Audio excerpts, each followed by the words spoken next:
जिल्हाधिकारी कार्यालय हिंगोली या ठिकाणी आदिवासी विद्यार्थ्यांचा जवळपास 8 दिवसापासून साखळी उपोषण चालू आहे।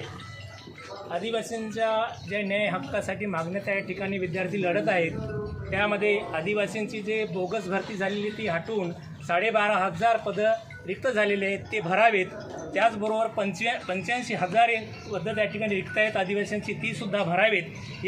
यासाठी जिल्हाधिकारी कार्यालयावर 8 दिवसापासून साखळी उपोषण चालू आहे। याची दखल न घेतल्यामुळे येत्या 25 तारखेला पिंपळदरी फाट्यावर रास्ता रोको करण्यात येणार आहे। शासनाला जाग यावी यासाठी हे रास्ता रोको या ठिकाणी करण्यात येणार आहे। आदिवासी संघटनेच्या तालुका औंढा नागनाथ यांच्या वतीनं आमच्या हिंगोली जिल्ह्यामध्ये मुलामुलीचे साखळी उपोषण पदभरतीसाठी